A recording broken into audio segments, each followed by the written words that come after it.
Coming in at 5, Cannibal HoIocaust. Released in 1980 and directed by Ruggero Deodato, this movie centers on a rescue mission into the Amazon rainforest, which results in a surprising discovery when a professor stumbles across lost film shot by a missing documentary crew, whose goal was to study the region's indigenous cannibalistic tribes. Now, Cannibal HoIocaust was one of the very first found footage horror movies, which actually led to the director being arrested for suspicion of murder. Now, what makes this movie so disgusting is the fact that actual animals were killed on screen, making the fake deaths of the humans more believable. In order to sell the illusion, the actors' contracts prevented them from appearing in any other TV shows or movies for a year after its release, in order to sell the fact they were supposed to be dead. Now, this eventually came back to haunt the director, who was arrested by Italian authorities shortly after the movie's premiere in Milan on charges of obscenity and suspicion of making a snuff film. The director was forced to demonstrate the movie's special effects, as well as confirm that the actors were in fact still alive. The real animal killings, however, still led to the film being banned by the authorities, a judgment that was echoed by Australia, Norway, Finland, and New Zealand. Coming in at number 4, Salò or 120 Days of Sodom. This movie, released back in 1975, centers on a group of fascists who round up 9 adolescent boys and girls and subject them to 120 days of physical, mental, and sexual torture. The movie as a whole is a metaphor for fascism and abuse by the state. The movie is perhaps one of the most disturbing and horrifically explicit movies of all time. It's the type of movie you watch on accident and never return to again. You may even talk to a therapist about it, like me.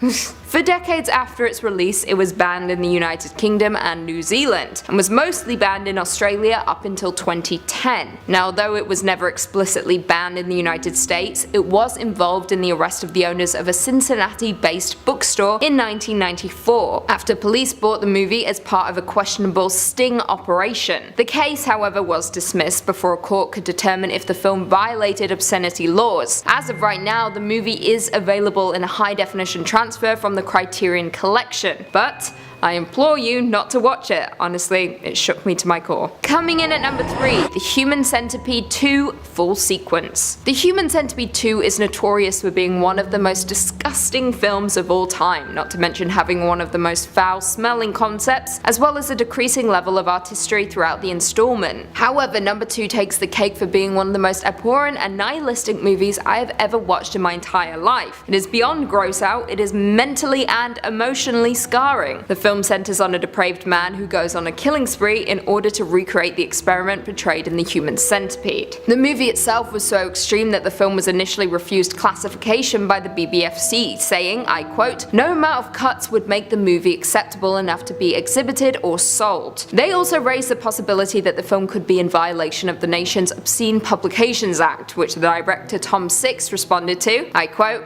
"Apparently I made a horrific horror film, but shouldn't a good horror film be horrific? My dear people, it is a f***ing movie." The movie was eventually approved for release after undergoing 2.5 minutes of cuts. The movie as it stands is banned in New Zealand, however the third movie wasn't banned anywhere at all, surprisingly, and I think that's just because it was Coming in at number 2, Necromantic 1 and 2. Directed by Jörg Buttgereit and released in 1987, Necromantic follows a street sweeper who cleans up after grisly accidents, and after he brings home a full corpse for him and his wife to enjoy sexually, he is dismayed to discover his wife prefers the corpse over him. Savage. Now, this film, aside from our number 1 point, is perhaps the most disgusting movie out there, with the movie containing acts of necrophilia and animal cruelty in abundance. Now, unlike a lot of movies on our list, these disturbing moments had a purpose, but still, it was tough to swallow, considering these scenes of sex with corpses were used to creatively further a story of elite oppression and class struggle. Due to this, the movie was banned in Iceland, Norway, Malaysia, Singapore, New Zealand, Finland, Australia, and a handful of provinces in Canada. Now, the film itself was actually made specifically to protest government censorship, but despite this, the movie faced no real opposition in its home country of Germany until sales became restricted a few years later. Although the reaction from German authorities to the first Necromantic was relatively muted, the release of the sequel, Necromantic 2, certainly made up for it, with the authorities raiding theatres that screened the movie and confiscated prints, making any possession of the film a punishable act. And finally coming in at number 1, a Serbian film.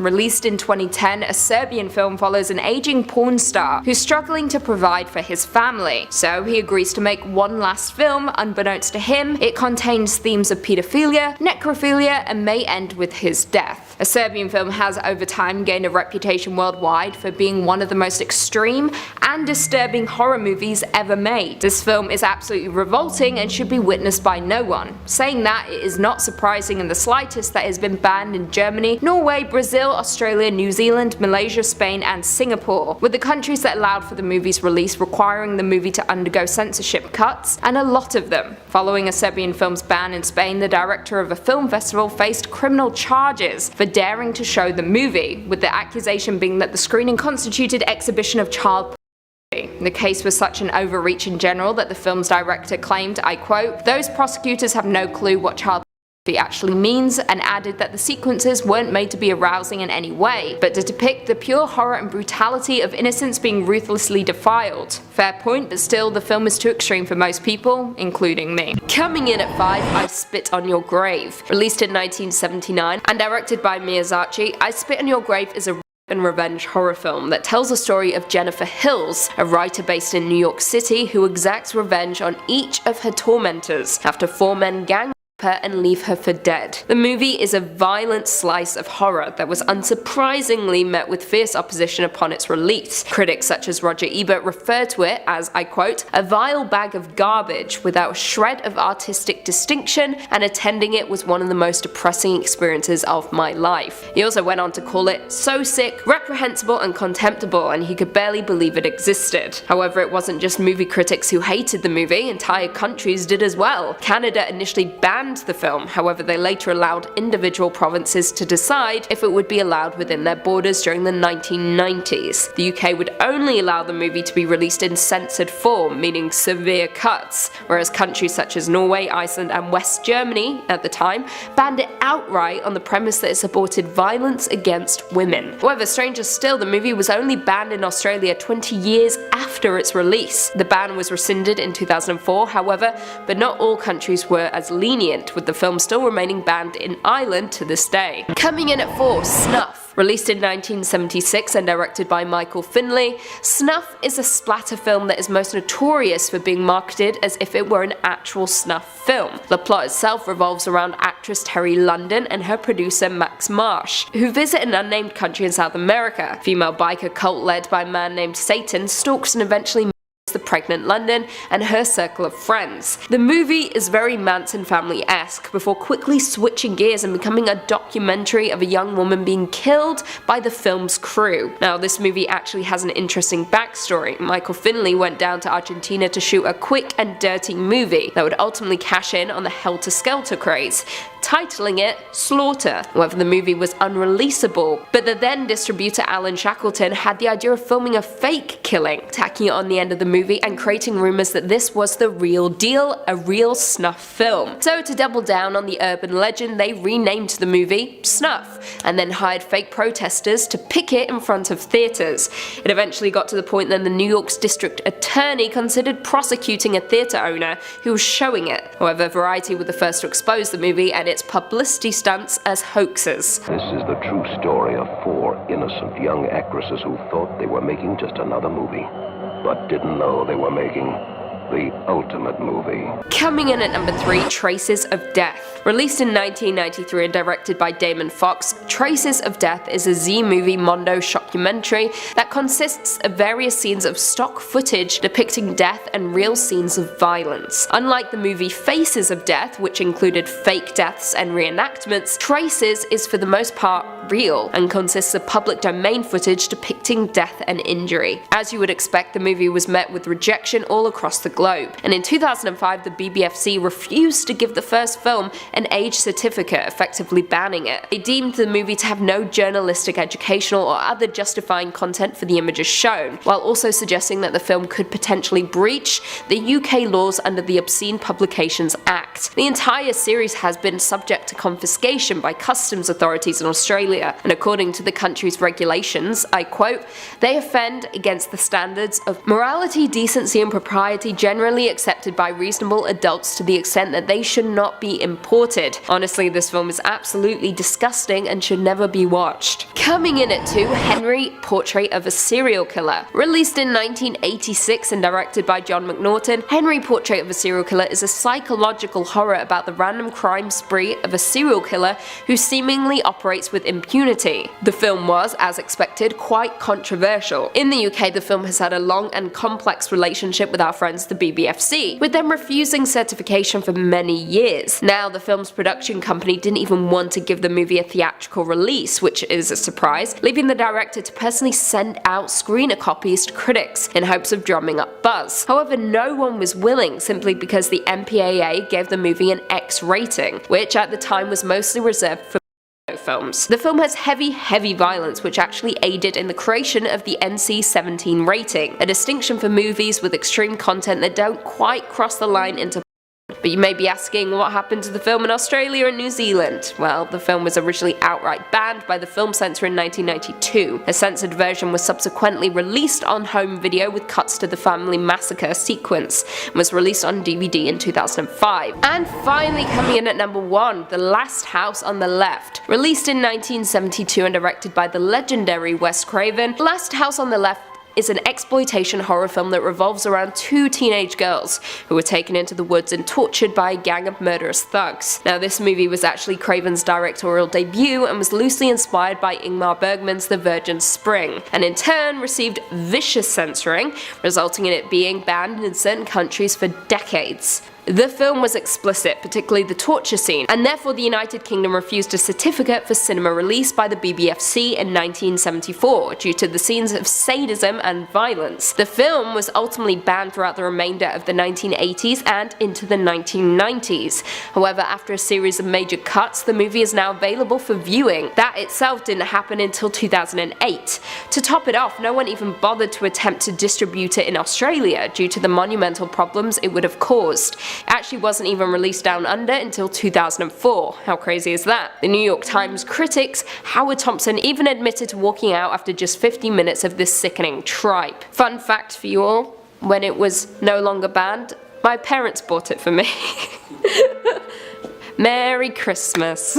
Coming in at number 5, Possession. Directed by Andrzej Zulawski and released in 1981, Possession follows the relationship between an international spy and his wife, who begins exhibiting increasingly disturbing behavior after asking for a divorce. Possession is an international co-production between France and West Germany at the time, and was filmed in Berlin in 1980. The film went on to debut at the Cannes Film Festival, where Adjani won the award for Best Actress for her performance. However, not all critics agreed.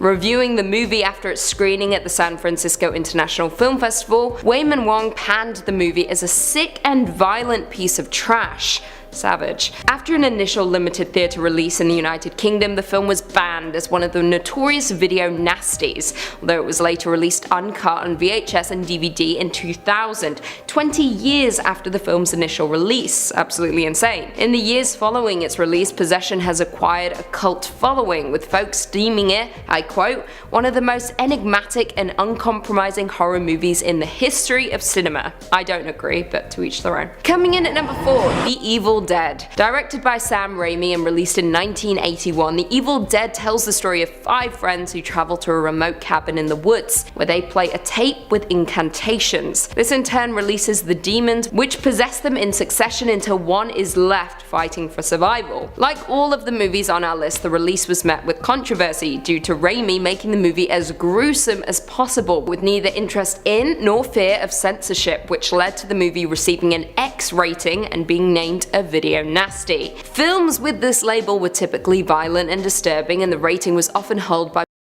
and other X-rated films. Of course, The Evil Dead is not. however, it is considered to be one of the most violent movies of its time, with it even being dubbed #1 nasty. The movie was banned in Germany, Iceland, Finland, Ukraine, Singapore, and other countries upon its release, and it was also one of the very first films deemed a video nasty. The Evil Dead is one of the most notorious splatter films of its day, along with some previous mentions including Cannibal HoIocaust and I Spit on Your Grave. The film was and is still banned, either theatrically or on video in a lot of countries, which is insane. Not a lot of people know that. Coming in at 3, A Clockwork Orange. Directed by the legendary Stanley Kubrick, one of my all-time favorites, and released in 1971, A Clockwork Orange follows Alex, a psychopathic delinquent who is imprisoned for murder and in order to reduce his sentence, though, he volunteers for an experimental therapy conducted by the government. But it goes askew. Now, the film as a whole employs disturbing, violent images to comment on psychiatry, juvenile delinquency, youth gangs, and other social, political, and economic subjects in a dystopian Britain. Now, although the movie received critical acclaim and was nominated for several awards, including an Academy Award, the movie was met with backlash and controversy. In the United States, the movie was given an X rating, resulting in the movie undergoing 30 seconds of sexually explicit cuts to obtain an R rating and have a re-release the following year. Because of the explicit sex and violence, the National Catholic Office for Motion Pictures rated it C, meaning condemned, a rating which forbade Roman Catholics seeing the film. Now, although the movie was passed uncut for UK cinema in December 1971, British authorities considered the sexual violence in the movie to be too extreme, and during the trial of a 14-year-old male accused of manslaughter of a classmate, the prosecutor referred to A Clockwork Orange, suggesting that the film had a macabre relevance to the case. The press also blamed the film for in which the attackers sang Singing in the Rain, something that occurs in the movie. The film was ultimately withdrawn from British release in 1973. It was only after Kubrick died in 1999 that the film was theatrically re-released and made available for sale. Fun fact, it was actually filmed at my university. The more you know. Coming in at number 2, The Texas Chainsaw Massacre. Directed by Tobe Hooper and released in 1974, this iconic horror movie would be banned all over the world almost immediately upon its release. The movie follows Sally, Franklin, and their 3 friends who run out of gas while driving to their grandfather's house, and one by one they are tormented and killed by a chainsaw-wielding killer and his psychopathic family. Now, controversy began almost instantly, with the film being marketed as being based on true events in order to attract a wider audience and to act as a subtle commentary on the era's political climate. It was reported that Hooper hoped that the MPAA would give the complete uncut release print a PG rating due to its minimal amount of visible gore. Instead, it was rated X, which was originally only assigned to pornos. However, after several cuts, it received an R rating. After its initial release in Britain, the movie was banned on the advice of BBFC Secretary Stephen Murphy. While the ban was enforced, the word chainsaw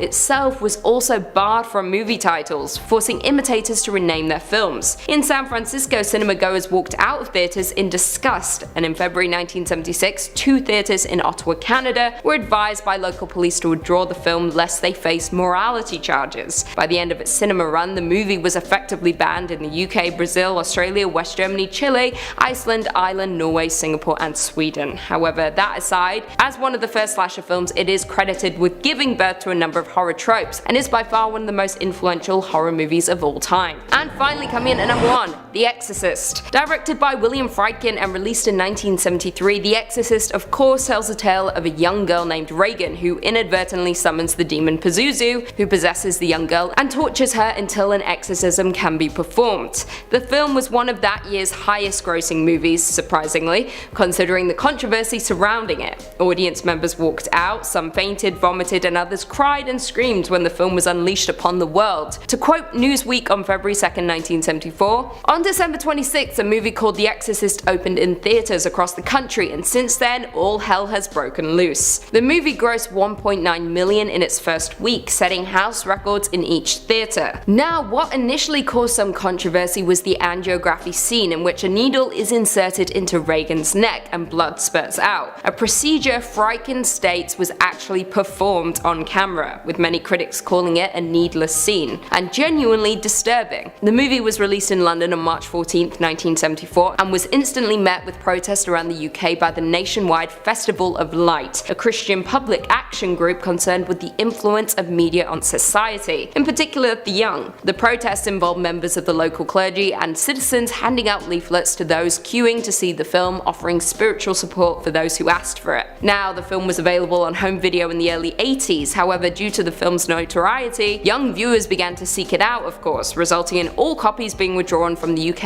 in 1986, remaining unavailable for purchase until 1999, effectively banning the movie. Coming in at 5, Land of the Dead, 2005. Land of the Dead is a 2005 post-apocalyptic horror movie written and directed by George A. Romero, the fourth of Romero's 6 Living Dead movies. It is preceded by Night of the Living Dead, Dawn of the Dead, and Day of the Dead. The story deals with the zombie assault on Pittsburgh, Pennsylvania, where a feudal-like government exists. The survivors in the film have fled to the Golden Triangle area of downtown Pittsburgh. The region is protected on 2 sides by rivers and on the third by an electric barricade that survivors term the Throat. Land of the Dead is the first film in the series to receive an MPAA rating for its theatrical release. The more extreme instances of gore were obscured by foreground elements filmed on blue screens, so that these overlaid elements could easily be removed from the unrated DVD. So why exactly was this movie so controversial? Well, according to Variety, the movie was banned for its portrayal of cannibalism, not because of its scenes of humans getting devoured, but due to concerns that such content would bring up negative memories surrounding the Holodomor, a wave of famine which struck the nation in 1933. In Germany, both the theatrical and unrated versions were rated 18, and in Ukraine the film was outright banned. Coming in at 4, Hostel and Hostel Part 2.